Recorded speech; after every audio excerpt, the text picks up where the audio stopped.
बेटा ये लो 10 रुपये। हाँ चाची बताइए मैं क्या दूँ? बेटा लेना कुछ नहीं है, कल शाम को तुम्हारी दुकान से कुछ सामान ले गया था जिसके 470 रुपये हुए थे। मैंने तुम्हें 500 का नोट दिया था और तुमने गलती से 30 की जगह 40 रुपये लौटा दिया था, और ये बात मुझे घर जा कर के पता चली। मैं तो कल रात ही तुम्हारे 10 रुपये देने वापस आया था, लेकिन तुम्हारी दुकान ही बंद हो गई थी, इसलिए मैं अब आया हूँ। अच्छा, वैसे कहाँ रहते हैं आप? मेरा घर फातिमा हॉस्पिटल के पास है। अरे चाचा जी, 10 रुपये वापस करने के लिए आप 4 किलोमीटर से आए हैं। अरे अगली बार जब सामान लेने आते तब दे देते। वैसे भी इस 10 रुपये से मुझे कौन सा फ़र्क पड़ने वाला है। जानते हो बेटा, मेरा बेटा अब इस दुनिया में नहीं है, लेकिन वो हमेशा कहता था किसी का पैसा अपने पास नहीं रखना चाहिए। जिसका पैसा है उसे दे दो, जिसका पैसा है वो चुप रह सकता है, लेकिन अगर हमने किसी का पैसा रख लिया तो उसका हिसाब ऊपर वाला करता है, और हमारे किए की सज़ा हमारे साथ साथ हमारे परिवार और हमारे बच्चों को मिलती है। अरे राजू, जरा दुकान देखना, मैं अभी आता हूँ। अरे कैसे हैं अंकित भाई? अरे प्रेम भाई, आप यहाँ कैसे? मैंने तो आपका पेमेंट कल भिजवा दिया था।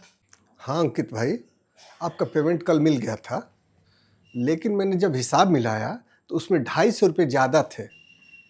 ये बात मुझे कल आपको बता देनी थी, लेकिन लालच में मैंने वो पैसे रख लिए। अरे प्रेम भाई, आप इतनी सी बात के लिए आने का कष्ट क्यों किए? अरे इसे अगली बार के पेमेंट में एडजस्ट कर लेते। अंकित भाई, अगली बार किसने देखा है, इसलिए आपका पैसा लौटाना बहुत ज़रूरी था। ऊपर वाला जाने कब कैसे हिसाब चुकता करे, शायद इसकी सज़ा मेरे बीवी और बच्चों को भी मिल सकती है। इसलिए ये लीजिए अपने 250 रुपये। चलता हूँ। ठीक।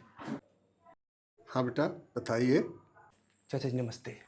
दरअसल बात ऐसी है कि मैं और रमेश पिछले कई सालों से एक नया बिजनेस स्टार्ट करने के लिए पैसे जोड़ रहे थे, लेकिन बीच में ही रमेश हमें छोड़कर चला गया।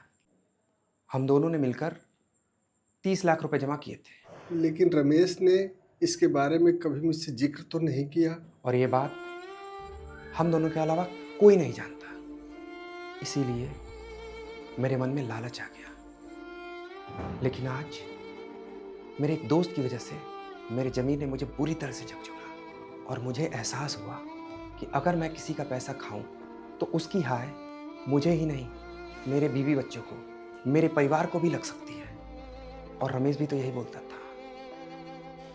चाचा जी, ये लीजिए अपने 15 लाख रुपए।